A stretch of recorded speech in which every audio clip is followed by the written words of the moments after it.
നമസ്കാരം, ഋഷിപ്രോക്തം ചാനലിലേക്ക് ഏവർക്കും ഹൃദ്യമായ സ്വാഗതം. ഇന്ന് പ്രദക്ഷിണ വിധിയെ കുറിച്ചാണ് ഞാൻ നിങ്ങളിലേക്ക് എത്തിക്കാൻ ശ്രമിക്കുന്നത്. നാം ഒരു ക്ഷേത്രത്തിൽ ദർശനത്തിനായിട്ട് പോകുമ്പോൾ അവിടെ എങ്ങനെ പ്രദക്ഷിണം വെക്കണം, പ്രദക്ഷിണത്തിന്റെ പ്രത്യേകതകൾ, പ്രദക്ഷിണം ചെയ്താലുള്ള ഫലങ്ങൾ, പ്രദക്ഷിണം എങ്ങനെയാണ് ചെയ്യേണ്ടത് തുടങ്ങി പ്രദക്ഷിണ വിധിയെക്കുറിച്ച് അറിയേണ്ടതായിട്ടുള്ള എല്ലാ കാര്യങ്ങളും ഉൾപ്പെടുത്തിക്കൊണ്ടുള്ള വീഡിയോയാണ് ഇന്ന് ചെയ്യുന്നത്.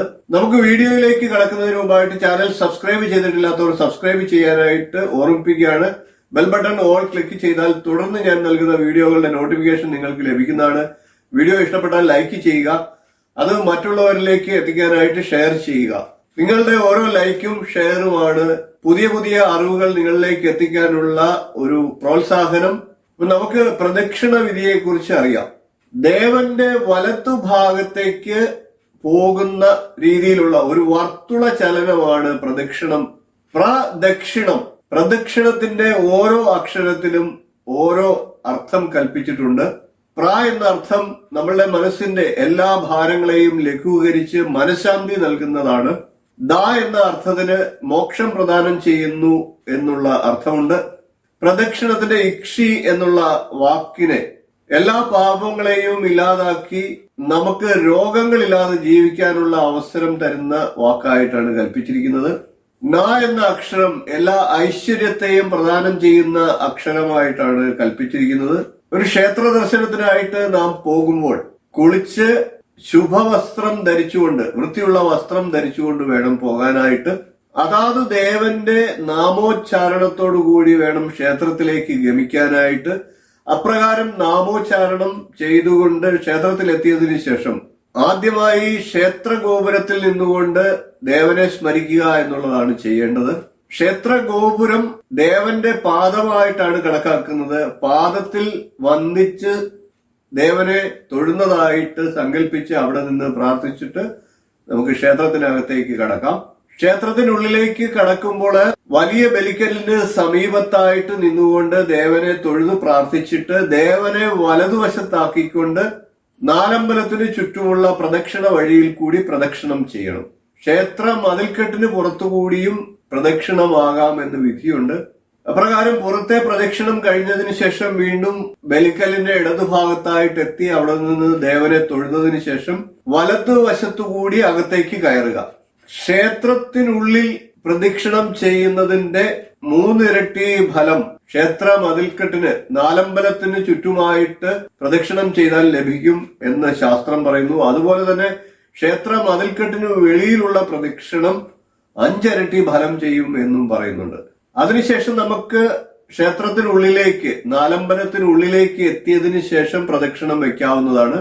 പ്രദക്ഷിണത്തിന് 4 അംഗങ്ങൾ ഉള്ളതായിട്ടാണ് ശാസ്ത്രം പറയുന്നത്. ഒന്ന്, ഓരോ കാലടി ചേർത്ത് വെച്ചുകൊണ്ട് സാവധാനം കാലുകൾ ചലിപ്പിച്ചുകൊണ്ട് മുന്നോട്ട് പോവുക. നാം പോകുന്ന വഴിയുടെ നീളം അളക്കുന്ന രീതിയിൽ ഓരോരോ കാലടി ചേർത്ത് വെച്ചുകൊണ്ട് വേണം മുന്നോട്ട് പോകാനായിട്ട്.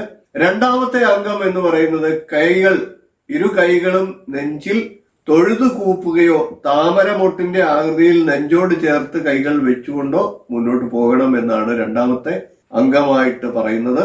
പ്രദക്ഷിണത്തിന്റെ 3ാമത്തെ അംഗം നാവുകൊണ്ട് ദേവനാമം ഉരുവിടുക എന്നുള്ളതാണ്. 4ാമത്തെ അംഗമായിട്ട് പറയുന്നത് നമ്മുടെ ഹൃദയത്തിലും മനസ്സിലും ഒക്കെ ദേവന്റെ രൂപം സങ്കല്പിച്ചുകൊണ്ട് പ്രദക്ഷിണം ചെയ്യുക എന്നുള്ളതാണ്.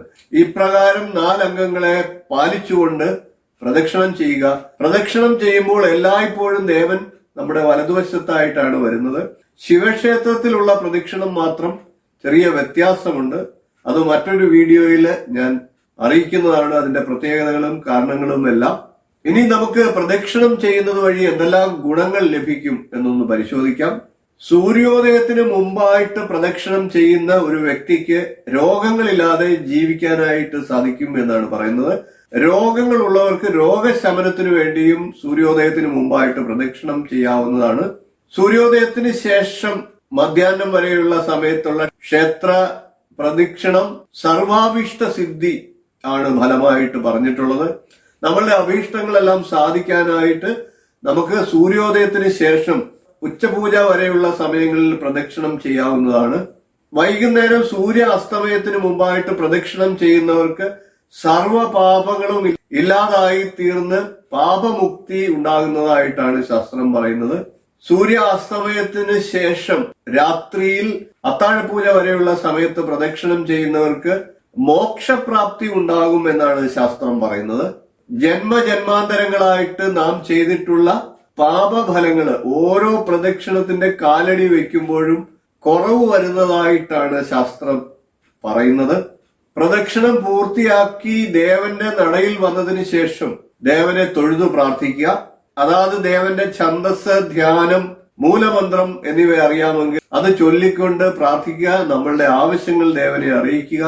നമ്മളുടെ കയ്യിൽ എന്തെങ്കിലും സമർപ്പണ വസ്തു ഉണ്ടെങ്കിൽ അത് സമർപ്പിച്ചുകൊണ്ട് നമുക്ക് പ്രാർത്ഥന നടത്താവുന്നതാണ്. ആഗ്രഹങ്ങൾ പ്രാർത്ഥിക്കാവുന്നതാണ്. ഇപ്രകാരമാണ് പ്രദക്ഷിണം ചെയ്യേണ്ട വിധി. ക്ഷേത്ര പ്രദക്ഷിണം ചെയ്യുന്നത് വഴി നമുക്ക് ആയുരാരോഗ്യ വർധനവും ഐശ്വര്യവും രോഗശമനവും എല്ലാ തരത്തിലുമുള്ള മനസ്സിനും ശരീരത്തിനും ലഘുത്വവും ഒക്കെ ലഭിക്കുന്നതാണ്. ഓരോ ക്ഷേത്രത്തിലും ദേവന്റെ പ്രത്യേകത അനുസരിച്ച് പ്രദക്ഷിണത്തിന് വ്യത്യസ്ത സംഖ്യകളാണ് കൽപ്പിച്ചിട്ടുള്ളത്. അത് മറ്റൊരു വീഡിയോയിൽ പ്രത്യേകമായിട്ട് വിശദമായിട്ട് പറയുന്നതാണ്. ഇനി നമുക്ക് ക്ഷേത്രത്തിൽ പ്രദക്ഷിണം ചെയ്യുമ്പോൾ ചൊല്ലേണ്ട മന്ത്രം കൂടി ഒന്ന് പരിചയപ്പെടാം. യാനി യാനിച്ച പാപാനി ജന്മാന്തര കൃതാനിച്ച താനി താനി വിനശ്യന്തി പ്രദക്ഷിണ പതേ പതേ. ഇപ്രകാരം ഈ മന്ത്രത്തെ ജപിച്ചുകൊണ്ട് വേണം പ്രദക്ഷിണം ചെയ്യാനായിട്ട്. ദേവന്റെ മന്ത്രങ്ങള് ഒക്കെ നമുക്ക് ജപിക്കാവുന്നതാണ്. എല്ലാവരും വിധിപ്രകാരം പ്രദക്ഷിണം ചെയ്തുകൊണ്ട് ക്ഷേത്ര ദർശനം നടത്തിയാൽ തീർച്ചയായിട്ടും ക്ഷേത്ര ദർശനത്തിന്റെ ഫലം ഇരട്ടിയാകുന്നതാണ്. എല്ലാവർക്കും എല്ലാവിധത്തിലുമുള്ള സൗഭാഗ്യങ്ങൾ ഉണ്ടാകട്ടെ എന്ന് പ്രാർത്ഥിച്ചുകൊണ്ട് നിർത്തുന്നു. അടുത്ത ദിവസം നമുക്ക് അടുത്തൊരു വീഡിയോയുമായി കാണാം. അതുവരെ എല്ലാവർക്കും നന്ദി, നമസ്കാരം.